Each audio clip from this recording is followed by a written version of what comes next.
উনি চলে আসে দেশের থেকে। এখন পরে ডক্টর ইউনূস সাহেব আইসে, ইউনূস সাহেব আসার পরে আমরা জনগণের আমাদের কোনো এরকম নিরাপত্তা আমরা পাইতেছি না দেশের। হ্যাঁ, বিভিন্ন জায়গায় মানুষ মারতেছে, ধরতেছে, চাঁদাবাজি, এটা উঠা না দিলে মানুষকে মারে। এখন আমরা জিম্মির ভিতরে আছি। হ্যাঁ, এখন আমরা লোকরা মানুষ আমরা ছিল জিম্মির ভিতরে। এই পরিস্থিতি, এই অবস্থা। হ্যাঁ, আর নির্বাচন দিয়ে দিলে জনগণের লেখা সবার জন্য ভালো হইতো, মঙ্গল হইতো এই দেশের ভিতরে। হ্যাঁ, কিন্তু বাগান এই আর কি। হ্যাঁ, আচ্ছা, আপনি কি কোনো দল করেন? না, আমি কোনো দল করি না। আমি সব দলেরই ভালোবাসি। যে সরকার ভালো চালাইব সেই সরকারেরই আমরা দোয়া করি। দেশে কেমন সরকার চান আপনি? হ্যাঁ, আমরা যে এই দেশের ভিতরে জনগণ, এই নিরীহ মানুষ, এই যে গরিব দিনমজুর, তাদের অনেক কষ্ট, তাদের জন্য কোনো সরকার কিছুই করে না তাদের জন্য। হ্যাঁ, ৭১ সালে বঙ্গবন্ধু শেখ মুজিবুর রহমানের দেখছি, প্রেসিডেন্ট জিয়াউর রহমানের দেখছি, প্রেসিডেন্ট এরশাদ সাহেবের দেখছি, প্রেসিডেন্ট প্রধানমন্ত্রী খালেদা জিয়ারে দেখছি, প্রধানমন্ত্রী শেখ হাসিনারে দেখছি। হ্যাঁ, আবার এই যে ডক্টর ইউনূস সাহেবেরও দেখতেছি পর্যন্ত। গরিবের লাগে কিছু না, গরিবের লাগে কিছু না। জাগো আছে তাদের জন্য সব কিছু হয়, গরিবের জন্য কিছু হয় না এই দেশের ভিতরে। হ্যাঁ, এই দেশে গরিবের জন্য কিছু হয় না।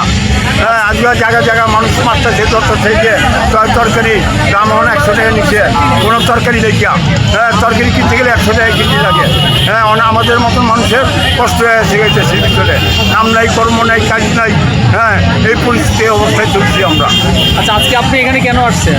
এই জায়গায় আসছিলাম আমরা ইউটিউবে, পৃথিবীতে দেখছি, অনেক চ্যানেলে দেখছি। দেখার পরে আমরা এই যে বঙ্গবন্ধু ৩২ নম্বরের বাড়ির সামনে আমরা এসে দেখলাম কী পরিস্থিতি, কী অবস্থা। আপনি কি পরিস্থিতি দেখার জন্য এখানে আসছেন? হ্যাঁ, আমরা করতে আসছি, দেখতে আসছি। পরিস্থিতি আসে কি দেখলেন? দেখলাম তো এই যে কোনো ক্যাটারিং লেখা, কোনো লেখা, এই যে কিছু আমজনতার লোক আছে এই জায়গায়, সব দলের। আচ্ছা, এখানে যদি আপনার আওয়ামী লীগের লোকজন এখানে আসে তাহলে আপনি কী করবেন? আওয়ামী লীগের লোকজন আসলে তো আমার কোনো বাধা দেওয়ার কোনো কিছু করার নেই। বিএনপি আসলে আমার বাধা দেওয়ার কিছু করার নেই। কিয়া জামাত আসুক, যে আসুক, আমাদের কোনো বাধা দেওয়ার কিছু নেই। কিয়া মানুষের কোনো কিছু ক্ষতি হয়, নষ্ট হয়, এটি ভোগান্তি মানুষের। হ্যাঁ, ওরা তো করে চলে জায়গা। আপনি তো জানেন এই বাড়িটা কার? হ্যাঁ, আমি জানি বাড়িটা কার। আচ্ছা, বাড়িটা পিছনে সরকার, এই বঙ্গবন্ধু শেখ মুজিবুর রহমানের তার বাড়িটা। হ্যাঁ, ওনার বাড়িটা ভাঙচুর করেছে। আসছিলাম বাড়িটা দেখতে, বাড়িটা পরিস্থিতি দেখতে আর পাইনি। আচ্ছা, গত বছর এই দিনে কি আপনি আসছিলেন? না, গত বছর এই দিন আসিনি। এর আগের বছর আসছিলেন? না, আমরা আসছিলাম আরও বহুত আগে, 15 বছর আগে আসছিলাম।